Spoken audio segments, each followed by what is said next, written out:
राणी ज्वेलरीमध्ये आपलं स्वागत आहे।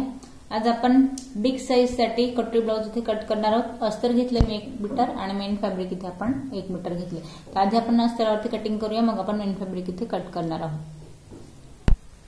तर बघा, चेस्ट वाईज आपण अस्तराची डबल घडी घातली आहे। साधारण आपला 41 इंचाचा चेस्ट घेर आहे। तर या पॉइंटला बघा आपण 10 आणि जस्ट 2 लाईन एवढा आपल्याला चेस्टचा चौथा पार्ट हवा आहे आणि इथून पुढे यात आपल्याला 1.5 इंचाची हवी आहे मार्जिन। त्यानुसार आपण कापडाची डबल घडी घातली।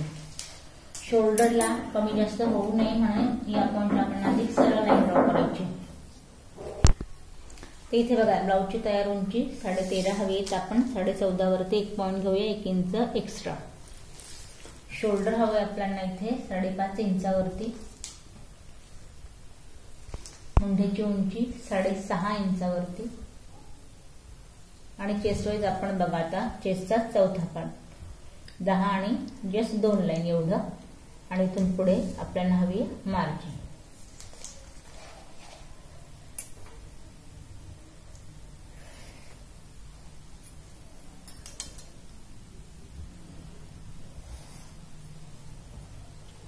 आता कमरेसाठी बघा, आपण आधी एक सरळ लाईन ड्रॉ करून घेऊया, मग आपण इथे मेजरमेंट टाकणार आहोत।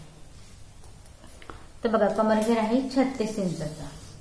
तर 9 याचा चौथा पार्ट आणि यात आपण खाली 2 इंच मार्जिन घेऊया, कारण आपल्याला टक्स पाठीमागे टाकायचे।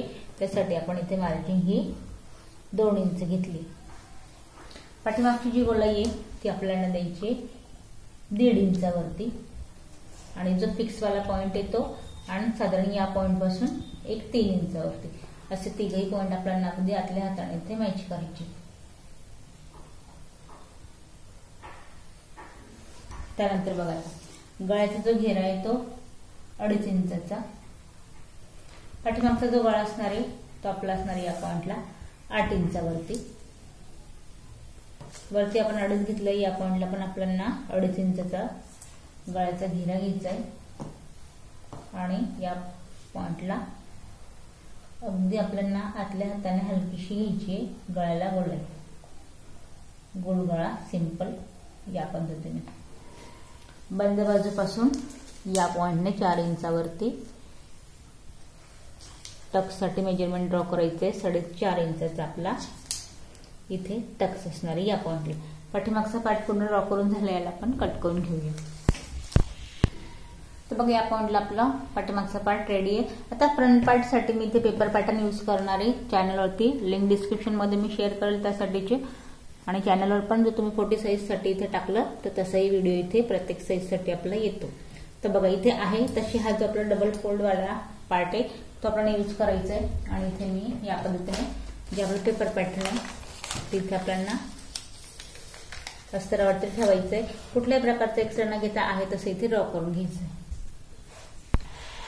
इथे बघा, आपण 40 साईज साठी मी इथे 6.5 इंचाची कटोरी घेतली आहे। योगपट्टी, साइड पट्टी, फ्रंट पार्ट पूर्ण आपला इथे मी ड्रॉ करून घेतला, याला आपण कट करून घेऊया। फ्रंट पार्ट रेडी आहे, आता आपण स्लीव इथे कट करून घेऊया। तर इथे आपण या पद्धतीने 4 कापडामध्ये अस्तराची घडी घालायची आहे।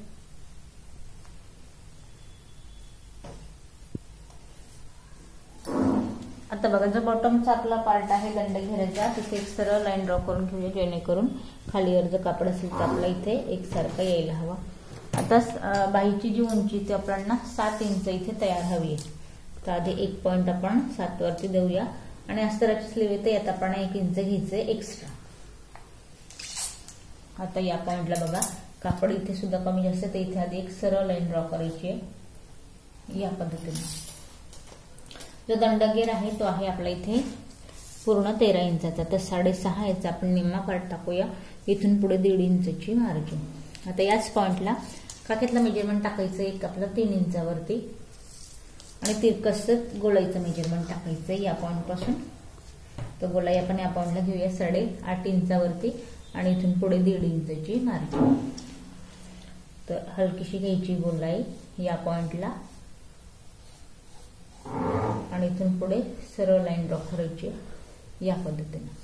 तर स्लीव आपली ड्रॉ झाली, याला आपण कट करून घेऊ। ते आपण म्हटलं बघा स्लीव आपली रेडी आहे. अस्तरावरती पूर्ण आपली कटिंग करून झाली. आता ते कुठल्याही प्रकारचं एक्स्ट्रा न घेता मी अस्तर ठेवून मेन फॅब्रिक इथे आपण कट करून घेऊ.